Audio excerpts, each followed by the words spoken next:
আদা চা বলে ভালো লাগছে না দাদুর, ঠিক আছে? দাদু বলছে আদা চা ঠিক ভালো লাগছে না। এই যে দেখো চারিদিকটা একবার দেখিয়ে দেই। মাদ্রাসাতে লোকের কম নেই কোনোদিন, কোনো সময় লোক বন্ধ যায় না। ডিনা আমার ফোন ধরে টানাটানি করছে। এই যে এসছে, এই দেখো, এই যে কেন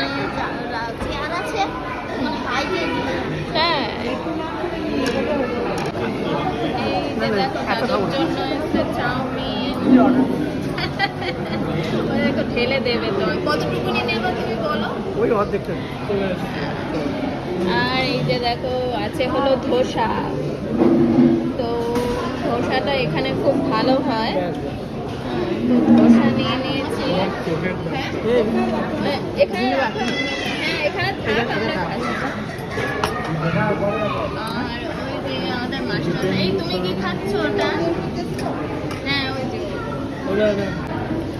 এই যে এনার জন্য আছে অনিয়ন পিৎজা, ওর যেটা পছন্দের। এই তোমার কি আছে ওটা?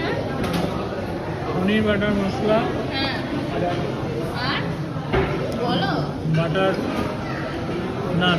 বাটার নান। তো ঠাম্মা এটা কি খাচ্ছ? ধোসা। আর ডিনা দেখো খালি মুখে আছে, কাঁপিয়ে দিচ্ছে। ডিনা দেখো খালি মুখে, ও ভাবছে কোনটা খাবে। এই যে দেখো এবারে আছে হলো আইসক্রিম। কেমন আইসক্রিম? ডিনারটা কি চকলেট আইসক্রিম? ওরে বাবা, ডিনা তোমার কি আম পাত্র দেওয়া নাকি? ও বাহ। আর ডিনাও এদিকে খাচ্ছে। ওদের খুব খাচ্ছে সব। হ্যাঁ, ওদের সব খুব খাচ্ছে। ও